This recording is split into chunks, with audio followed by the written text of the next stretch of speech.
Pushing the boundaries of expectations, rewriting the rules of adventure are the reasons we get up in the morning. We share your hunger for a life without limits.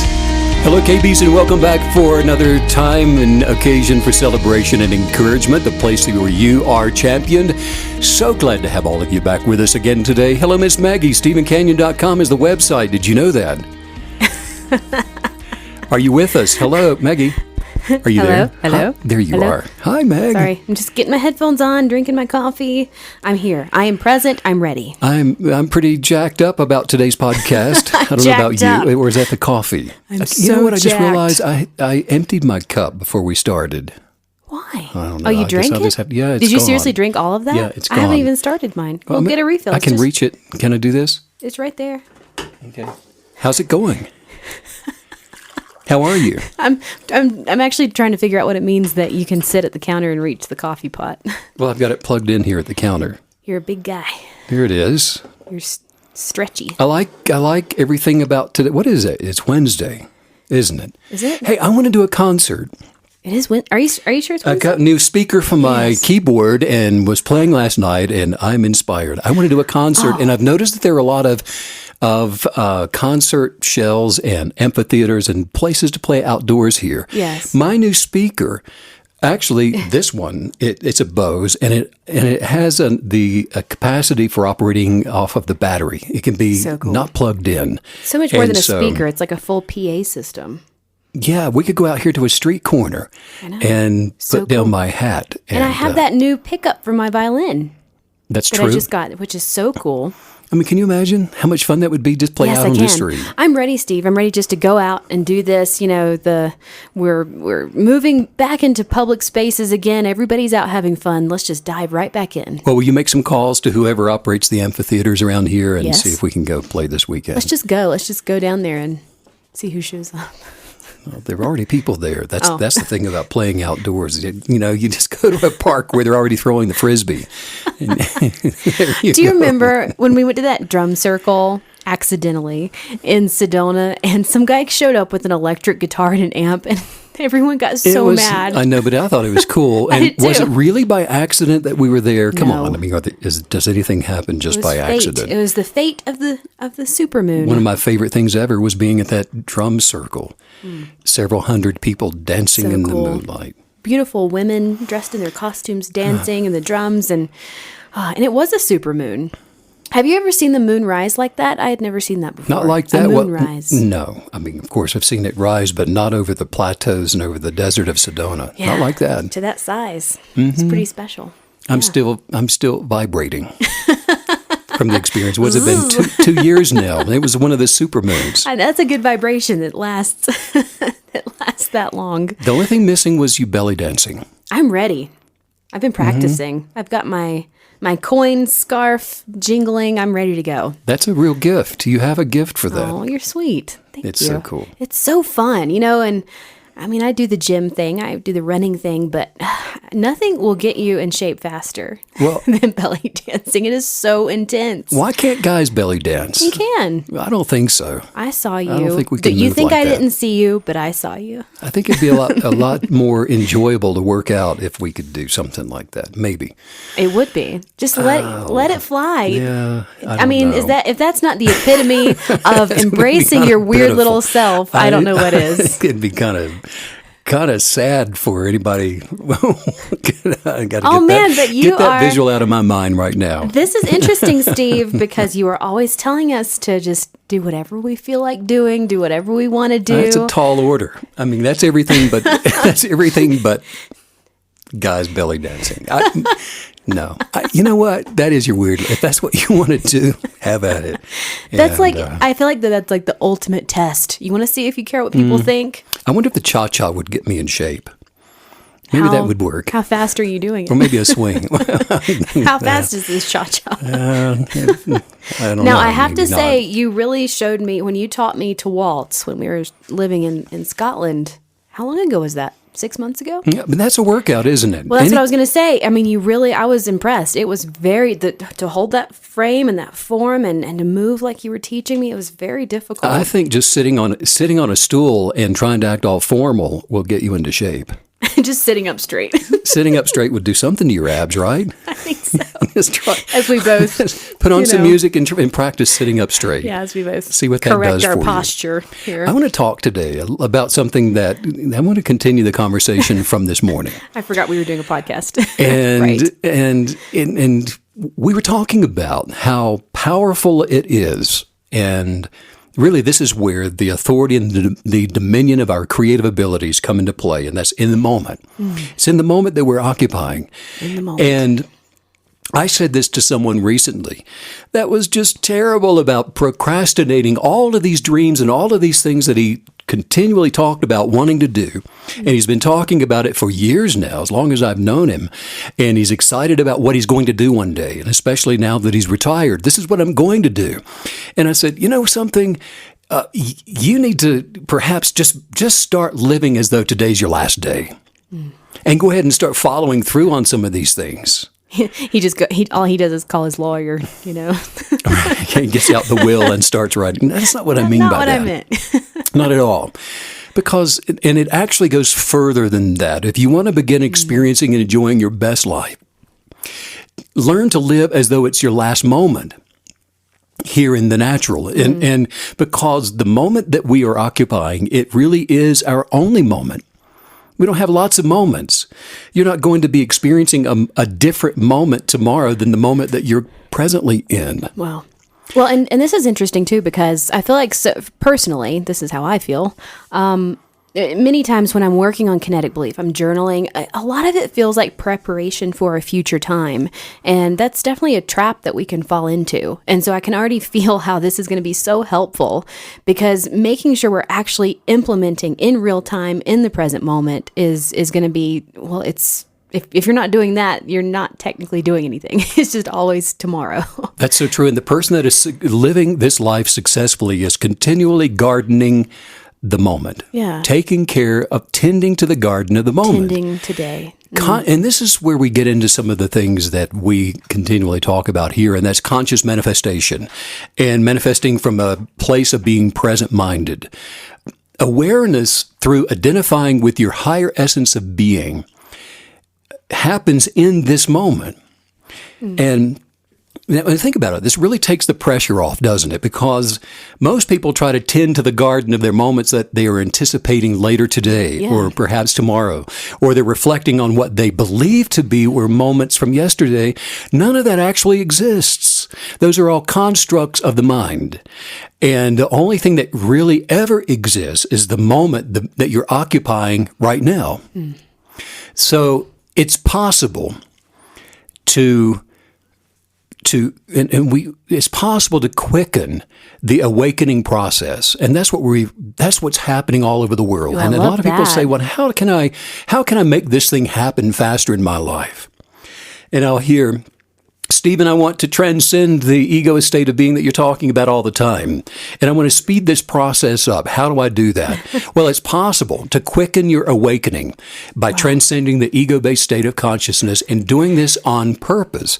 And that's some of the things that I really want to get into today is how do we make this happen for us? I remember when I first got the understanding on kinetic belief, that was one of the things I kept asking you about. I'm like, is there a boot camp or something that I can go to and just sort of whip my higher self into shape? Because I think when a lot of us get this hunger, we get a taste for what it actually feels like to live as a kinetic believer every day. We want more, and we want to concrete this thing. We want it to be permanent right now, today. Well, that's why, we embrace the journaling process because it's part of speeding this whole thing up. And that's also why we are going through the process of reworking the journal now to make it more of an art book. Yes. And we're enlarging it, and we've thickened the paper, and it flattens just like an art book. And I am so excited about having these going into circulation. Yes, it should be ready around time for Christmas. Perfect. Yeah. But this begins by, let's just start here. Okay. And asking the question, this question to yourself: am I one or two? How many of there are me? Am I just one? Am I one? Am I one sense of awareness, or am I two?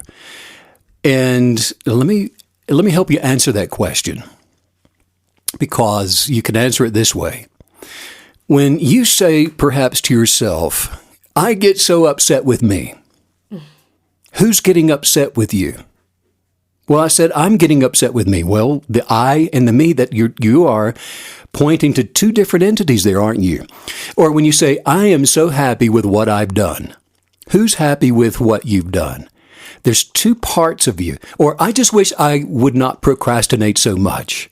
Who's wishing that you would not procrastinate so much? And so just these simple little questions begin pointing to the reality that there are actually two things that are going on here.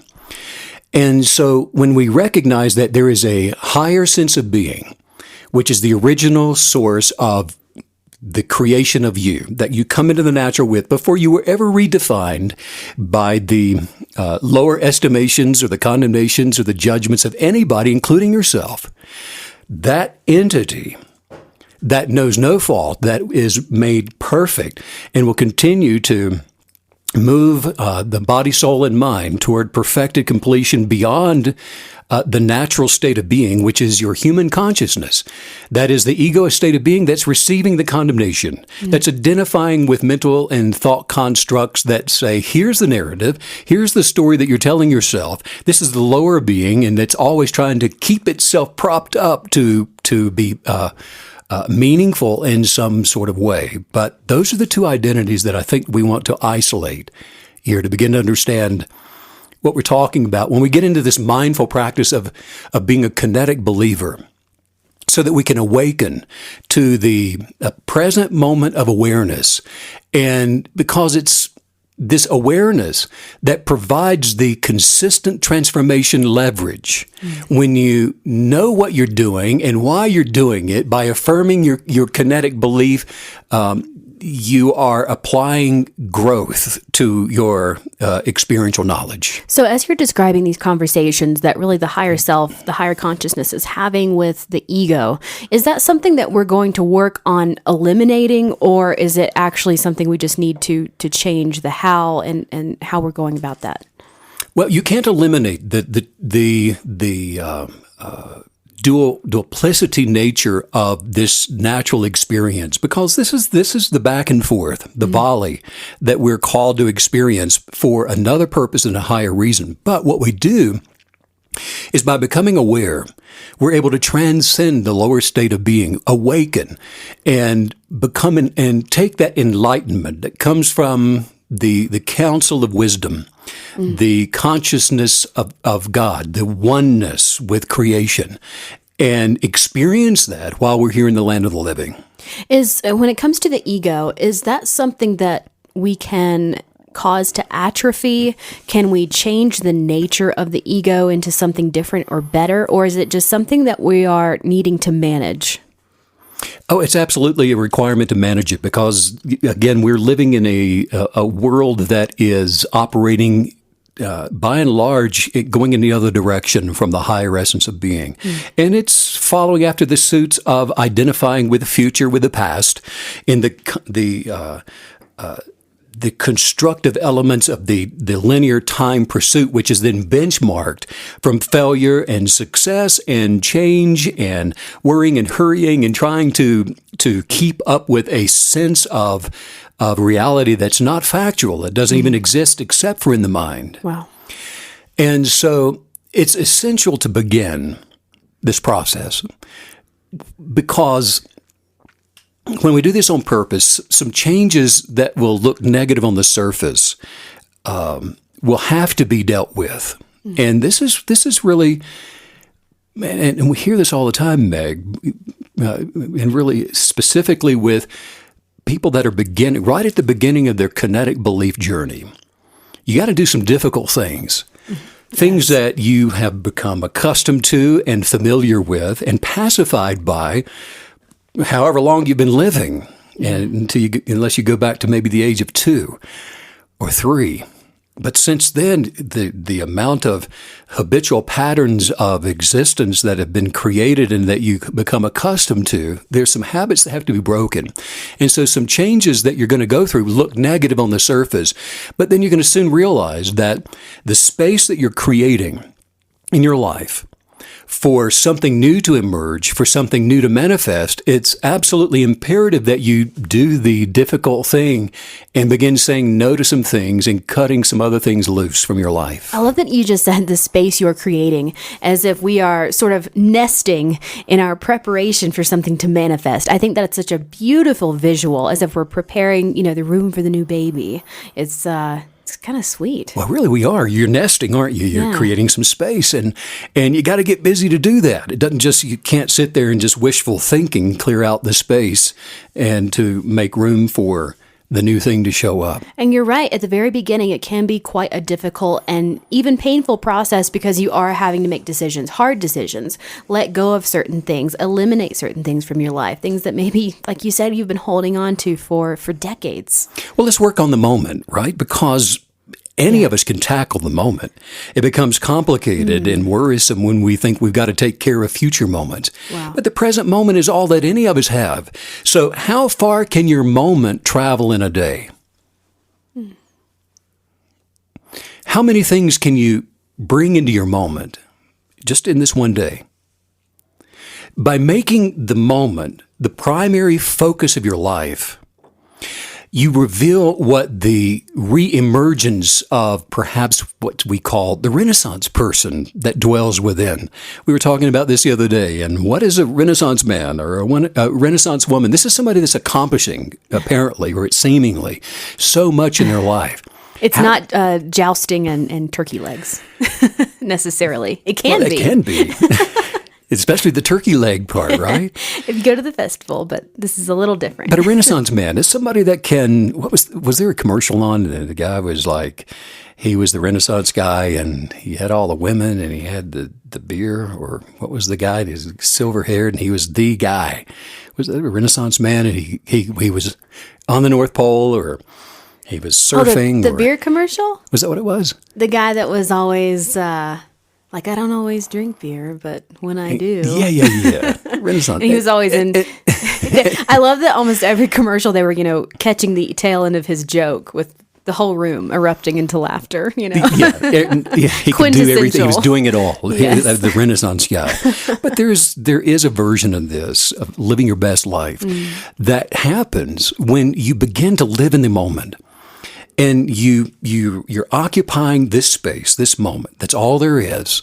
And you're dwelling within that. And this is where you can begin on purpose, transcending the lower self with the higher self that wants to participate. Most people go through this life, Meg, with their higher essence of being, simply tagging along as an observer, going along for the ride. And wants to participate, has so much more to offer. It has the genius of your purpose to offer. And your higher essence of being has access to all knowing, all wisdom, all knowledge of the future, that moment where you can show up in the future and be totally blessed and living your best life. All of that wisdom is in that part of you that just simply wants to transcend and for you to allow it to take the reins and lead you on the journey for your best life. It wants to live through you, but it needs your permission. And permission is only granted in this moment by recognizing that I do have a higher sense of self, that if I will permit it to transcend and lead rather than to remain dormant within me, then I can begin manifesting some things that have been elusive to me until now. Are there things that you do throughout your day to reignite your awareness of the present moment, or is this just something that you're always in now that you've done it for so long? Yeah, one of the biggest things is casting down imaginations when they show up. And now, like this morning, I'm in there shaving, and these thoughts come in, and they're like, what do you think of this? What are you going to do about that, huh? And it's the worst case scenario that the ego always wants to present the narrative of, to get you to tangle with it and to argue with it and to become fearful of it or whatever. But to go into the corridors of those imaginations to pull you away from your higher self. And so if you learn to recognize those when they show up, you don't waste the time within the moment chasing after these shadows and toothless things that are pretending like they exist. So you accept the responsibility to observe the moment and then bring motion of action into your moment when you know that you are aligned with Source. Wow. Whatever the present moment reveals to you, accept it as an observer and see your role as being that of an observer, of the awareness of the moment, as if you have allowed whatever is to be without labels. It just is. And so you're in the moment, and then always work with your moment, not against it. Because if you start pushing back in the moment, it takes you out of your higher sense of being, because now you're trying to manipulate it, and you're using your dominion to try and force an outcome rather than your showing up in the highest sense of self and the best version of you, and trusting in the best version of you to bring the best outcome, and not being lazy, not being dormant in your moment, but filling it up with activity and positivity. And these are the energetics that are going to attract and manifest the greater life. Your moment continues to expand and to increase and to become more and to assume the territory of more space for your moment when we remain positive in it by not trying to manipulate it or other people to get them to conform to some expectation that you have. So we always work with it and not against it. Sometimes when I'm trying to remain in the present moment, I get a little hung up with the concept of wanting to consider the future, plan for the future, and work out things in the present moment for the future. But then I get a little caught up sometimes in, well, how does my present moment connect with the future without becoming, sort of obsessed with it? And then procrastination sets in. It can have all these, ugly side effects. Perspective, right? Yeah. Perspective. Here's perspective. Eternal life is in this moment. The future is now. Eternal life is in this moment. There was never a time when your life was not in the moment. Wow. And it never will be. It cannot be. Photographs, they're a wonderful thing. God knows we have some photographs. And they benchmark our moment, for years and years and years. And photographs remain... what they do is they remain with us, and we can carry them with us, and it's a great reflection of what we were experiencing from the past. But what they do is they remind us of what we were observing in this moment at another time.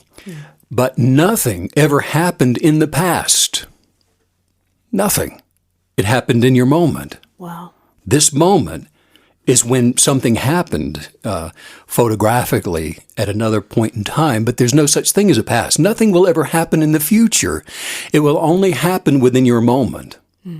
And we all have one moment that we tend to.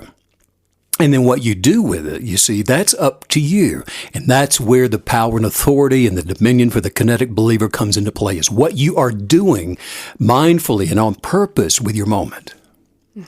Most people, Meg, they will go through life trying to live in a non-existent moment in the future or in the past. Yeah. And this is the same place that the human consciousness dwells. And it's not real. So it needs to dwell in a place that doesn't exist. The egoist is not a real thing, and it's identifying with some other thing. And so it tries to pull you into the future of the past, and it will use condemnation, judgment, fear, worry, doubt, hurry, all of these things to, the sense of I need to hurry is one that says I got to hurry up and get to another moment that really doesn't exist.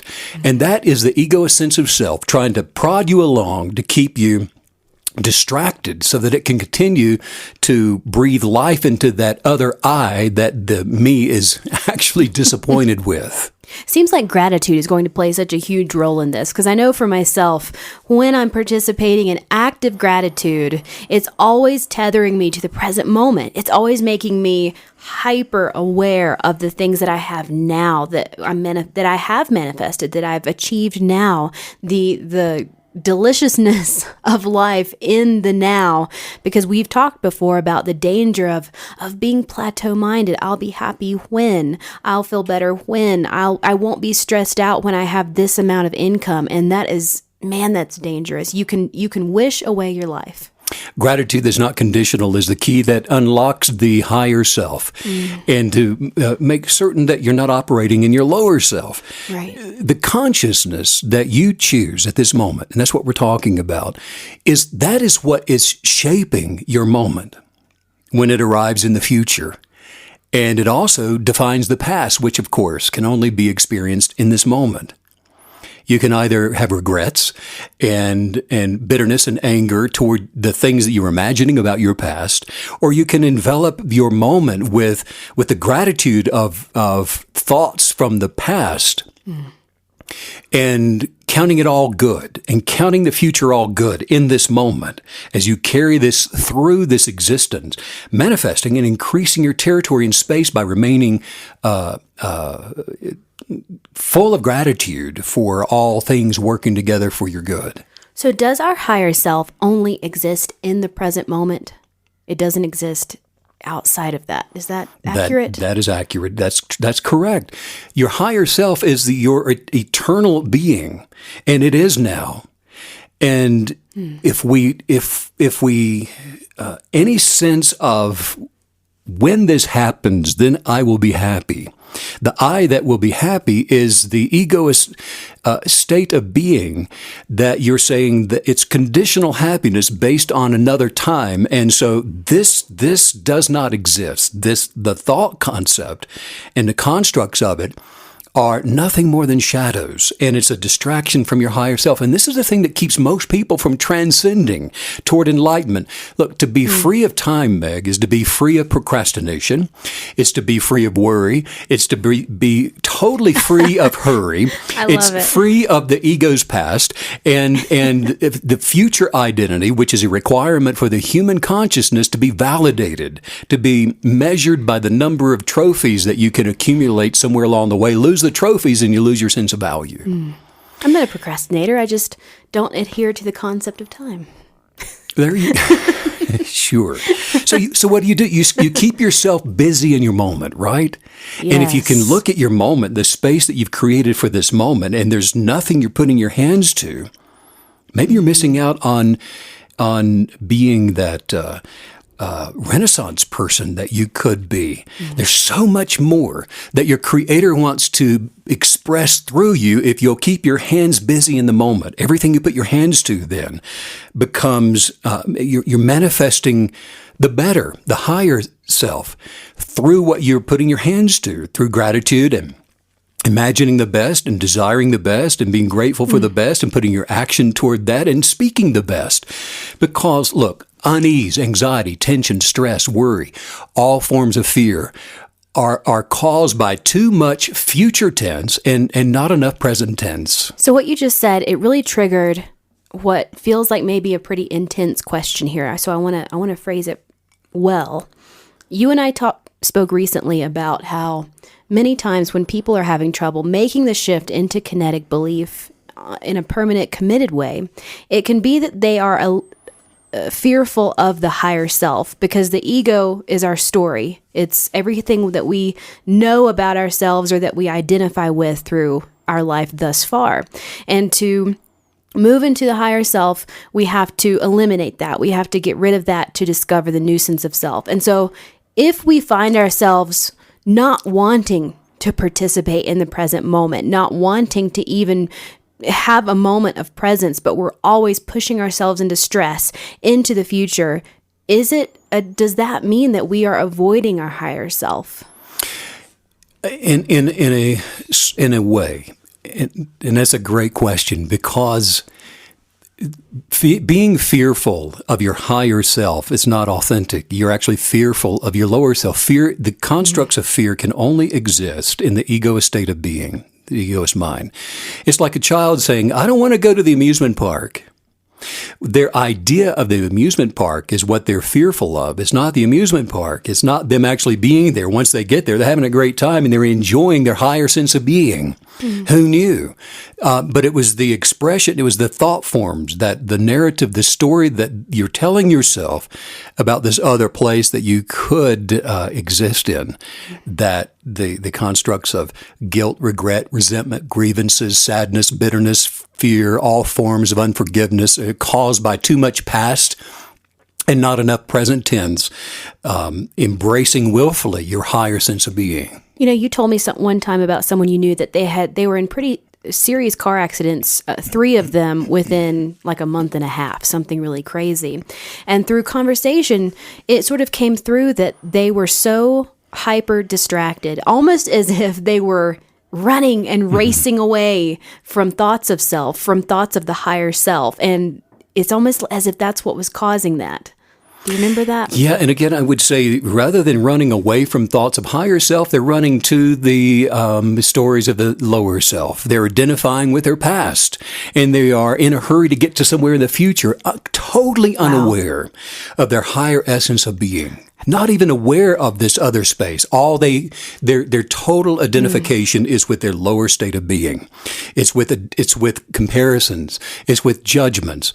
It's with the self-gratification, instant gratification, with measurements. And you cannot find yourself by going into the past. Whatever you do find would just be a narrative that you're telling yourself, because it is a fable, and like labels, they change. If you get there, you're going to find something other than what you imagined it to be. However, the effect on your well-being now, that is a very real consequence. And the physiological effect of someone continuously living in their lower state of being is sickness, and it's disease, and it's depression, and it's all of these responses that the body has to those constructs of fear and doubt and worry and all those things that are certainly scientifically proven. You mentioned yesterday how highly manipulative the ego is. And so, what we're talking about right now, you totally get why it works and why it's the trap, it's the allure of familiarity, because when you've been there, you know what to expect. You know what it feels like, you know what it looks like. And as a kinetic believer, it is the grand adventure.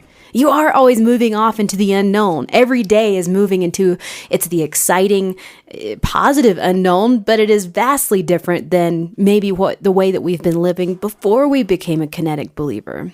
Yeah, and a good way to look at that, Meg, is the unknown is moving into your space. Rather than us going off into the future, into a journey down a trail to find ourselves, we're occupying the moment, the present tense moment, and the journey is coming to us. What we're attracting is coming to us. Our best life is coming to us. We're occupying the moment. That's all we have to tend to. That is the garden of now. And we occupy this space, and we do it beautifully and correctly. You can only locate yourself by coming into the present moment, occupying this space, and allowing things to be as they are. And by then working on the 5 modalities of your kinetic belief, then you are manifesting in your moment the future of the unexpected showing up to delight your intellect, to delight your awareness in this moment.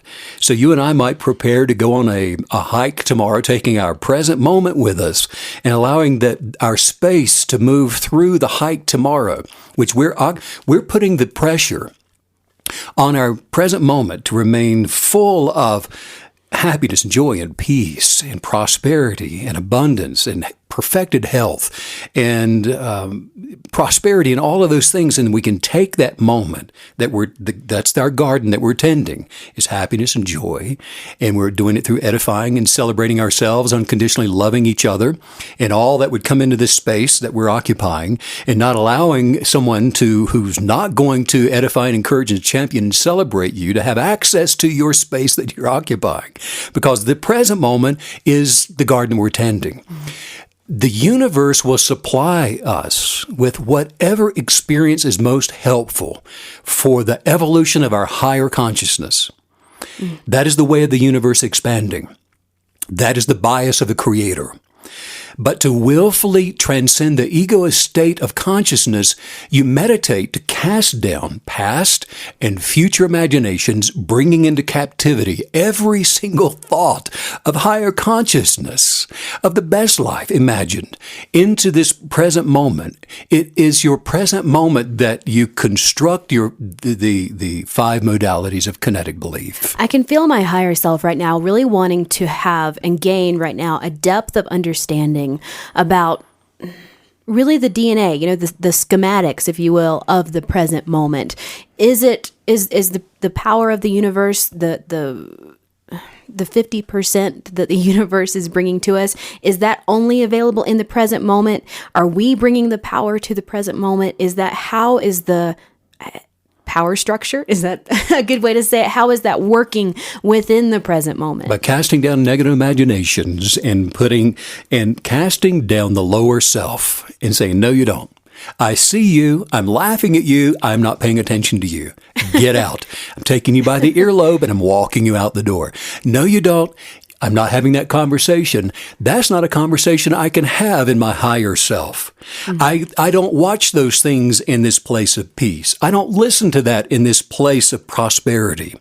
I don't believe that. That's not what I'm adhering to and relying on. Oh, let me see. Is that in my journal? Nope, not in here. Sorry. It's not coming in here. So I am masterfully tending my garden of my higher self. And the higher self needs no wisdom from me. I'm not trying to tell my higher self anything. It has all the wisdom. It's already connected to oneness, and it has the infinite wisdom of the universe and the mind of God, my counsel. And when I need it, when I seek that wisdom, the enlightenment of it is available to me because I'm saying no to all these other things that are there tempting me to try to breathe life into my lower self. Take peace, just peace, for example. You find peace not by using your authority to rearrange the circumstances of your life. I need peace, so let me tell you how I want you to act toward me. I need peace, Mr. Boss, so quit accusing me of taking a longer lunch break than I do. You don't understand. I'm a peaceful person now. That's not how you do it. The lives of those around you are just that. And it's really none of your business where they are in their own evolutionary process. And so, but by realizing that you are at the deepest level, which is the highest level, that's where you locate your peace. And so, is there a difference between happiness and inner peace? Absolutely. Eternal happiness, which is found in the moment, is a construct of optimism and on imaginations being perceived as the authentic reality of your existence and therefore positive. So there's the positive imagination that we are blueprinting in our journals, adhering to it, that we're adhering to and relying on as our reality. They're positive. And so we are embracing those in the present moment as a construct of the optimism, looking forward to life as it is in this moment. And that is eternal happiness. And it is not a something that is dependent upon instant gratification, for example. I feel like, excuse me, I feel like what you're saying today is illuminating an idea that I was having that is completely wrong. So whenever I would think about the 50% of the universe and then my 50%, I would always just automatically visualize it as off in the future. And I'm sort of moving into the future and it's coming to meet me in this place. But I'm realizing that I need to understand the activation of the universe and my relationship there and the creator's role, but all housed in the present moment and not ever putting anything outside of the now. And I can see how it's easy to do that because that's just how we think of something coming to us. But it's not guaranteed because we have to maintain that gratitude every moment in the present moment. Does that make sense? Yeah, and that's something that's really beautiful about this, Megan, is that all is well now. Yes. You are totally prosperous now in this moment. It's not something you have to do to one day become successful. You are successful now. And that's why we talk about rewilding back to the beginning, unbecoming all of the things that try to tell you that you're something that you're not. And if you already are, then it's a matter of casting down everything that you're not so that you can be what you are, which has nothing to do with the house or the car or the amount of money in your bank account or any of those things. All of that is temporal. Wow. And used by the ego to define happiness and joy and prosperity. That is a lie. The only cause of unhappiness, of discontent, it is never the situation, but it is always your perception about the situation. Because your internalized dialogue, that narrative, the story you're telling yourself about it in your moment, that is the perception that will be the cause, the only cause of unhappiness. But like we're talking about, by being grateful for the good that you imagine to see from your moment that you're occupying, maintains the space for the place of the abundant life that already is, that's already yours. And it's the practice of rewilding, which is nothing more than the frequent stirring up of your manifesting gratitude, calling all things good that are around, thinking reflectively, life is good in my moment. Life is good in this moment now. Life is good whenever, however, eternally in this perfected moment. Most often, letting go of things, of people, of situations, of life, so that your moment can move through time uninhibited. As we know, because we've worked on this a lot ourselves. Yes. Letting go of things and people, whatever's required, that is an act of releasing the manifesting power of kinetic belief to do what it is supposed to do. Because if you have a hard time letting go, you become a victim to the passing scenery as it goes by. It's kind of like jumping from a train that's going down the tracks. It's a moving train and it's going to hurt, and you're not going to look very pretty doing it either. So you have to let the scenery go by in order to move your moment in a prosperous way into the what is to come in your journey. Well, and what a perfect demonstration of trusting the process and trusting what you know belongs to you and is part of your present moment. Letting something go, knowing that it will be replaced and exponentially grown. That's tending the garden. You got to pull the weeds out, right? Yeah. And if it doesn't belong there, and if it's not part of your best life, if it's not healthy, if it's a negative, you get rid of it. Yeah. And no, it may not be easy. Perhaps you've gotten used to sucking on its finger, and you're pacified by it. But there comes a time for growth that the pruning must take place, because look, life is nowhere near as serious as the ego's sense of self-worth makes it out to be. Like we were talking about yesterday. Yes. Learn to laugh at the ego when it starts condemning you and say, you know what, you're cute, but I don't think so. I don't want to go outside and play that game today. Right. Go away. Tap, tap. That's it. You can see it on the top of the head. Tap, tap. Tap, tap. Right. Because all of these things, Meg, this is the primary cause of depression. Yeah. This is the basic reason for a person being discontent. And it is never the situation, but it is always what you think about it. Always. So be aware of the thoughts that you're thinking.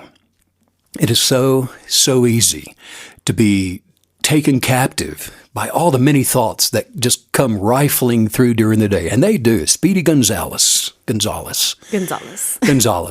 That's those thoughts. They come from seemingly nowhere. You're doing just fine. You're remembering how much you enjoyed your moment yesterday by the lake feeding the swans. And yet, here it comes out of seemingly nowhere. But don't you remember how awful you were last week? Or don't you forget what they said about you? That wasn't your pen, which you didn't take anyway. And here you go. Yes. I did all man. of this stuff. And it's just, it is madness for you to follow those constructs. But just be aware of the thoughts that are coming through. And then when one shows up and begins telling you a story, if it is negative, cast it down. It's that simple. If it's negative, cast it down. Separate the thought from your eternal moment, which is always neutral. And it is your moment to nourish. It's yours to decide what you're going to do with it. Something, for me, a big part of casting down those negative thoughts is also trusting that the the physical response to a negative thought will also go away with it. Because many times I think when a deeply fearful thought rushes through our mind, you can feel it. You can feel it in the gut. The adrenaline starts pumping. Your stomach might get a little upset, whatever you want to call it. But the thought will go away many times before the physical aspect does. And so for me, at least, I have to constantly be trusting that that's going to go away as well. Because that's a lot of times when that physical component is there, it sort of makes that negative thought fester and stay longer. And so I think that's a big thing to be aware of. It is. And someone told me one time that, said, Steve, I would eat the bark off a tree if I thought it would make me feel better. Well, the best, rather than eat the bark off of a tree, start casting down some of those negative things and stop watching some of the stuff you watch and change your life in certain ways. And you won't have to change your diet necessarily. Maybe you will, maybe you won't, but you're going to start feeling better. Absolutely. Speaking of the body and the ego state of being, which is so damaging, death is a stripping away of all that is not originally you. Wow. And the secret of being a one-of-a-kind, powerful, abundantly successful kinetic believer is to die before you die. And to find that there's actually no death. There really isn't. The only thing death is the death of the ego. The sense of identifying with the thought constructs that don't really even exist. There's only a stripping away of the I that wants to live the lie that is not your truth. Wow.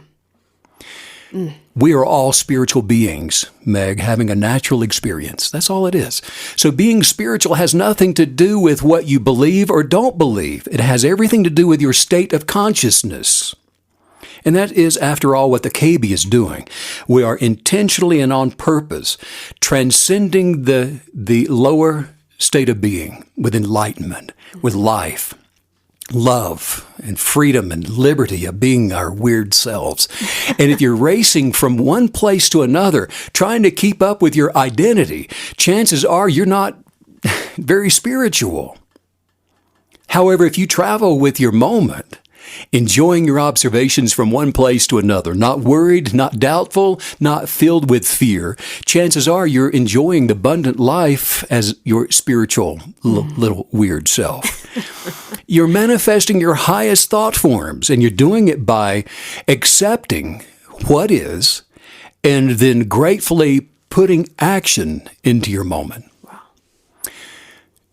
Whatever is showing up in your present moment, you're accepting it by enjoying your intellect as it leads you through the observation process of the scenery that you're just passing through. You're on that train ride.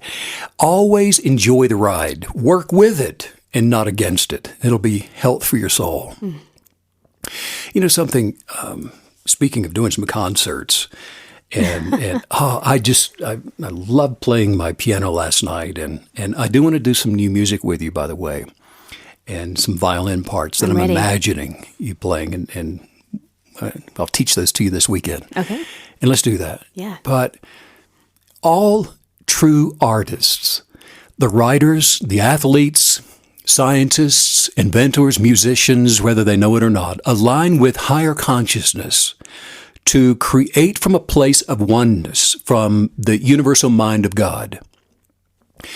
And all the things that truly matter in this life, the awareness of being awe-inspired by a sunset or a flower or a bee that's jumping from one to the next, the beauty, the energetics of love, creativity, the strength of joy, the calmness of inner peace, all of these things come from beyond human consciousness.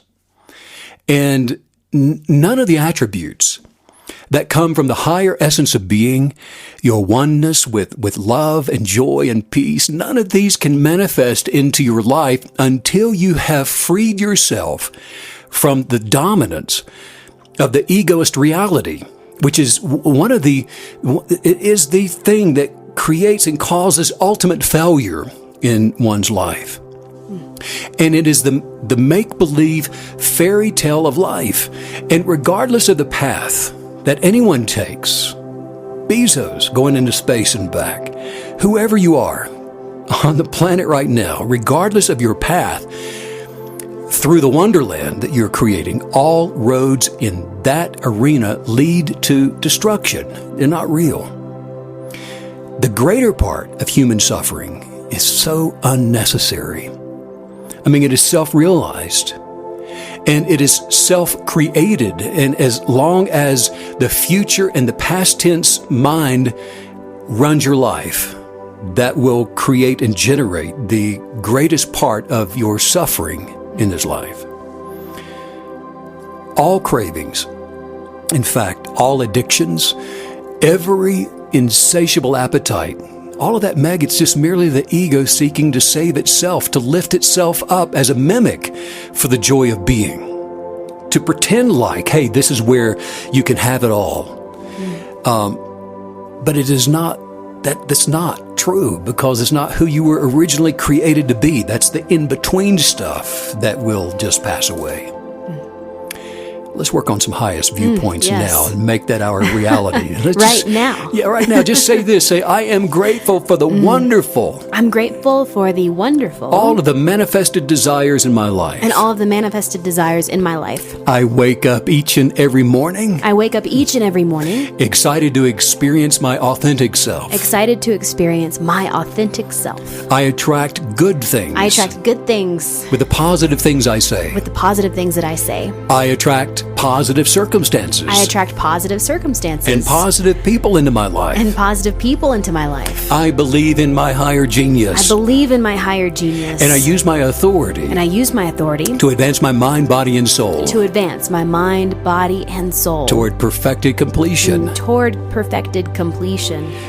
My journaling establishes my conscious thought forms. It establishes my conscious thought forms. Expands my imagination. It expands my imagination. And it aligns my actions for attracting abundant prosperity. And it aligns my actions for attracting abundant prosperity. Into my life. Into my life. My desires. My desires. Are manifesting before my eyes. Are manifesting before my eyes. More and more every day. More and more every day. My life is overflowing. My life is overflowing. With an abundance of happiness and joy. With an abundance of happiness and joy. Oh, and one more thing. Oh, and one more thing.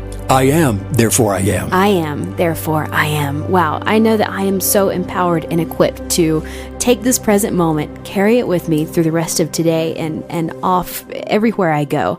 One of my favorite things today was always work with the moment and not against it. You know, let's get into the flow. I love that. The best way to stay present is obviously journaling. If you don't have a journal, or if you need a fifth or a sixth one, like so many people we hear from, make sure you go to StephenCanyon.com and check that out. Sending out so much love, so much light to all you KB creatives all around the world. And thanks as usual, Stephen, especially today, for all the wisdom. Bye.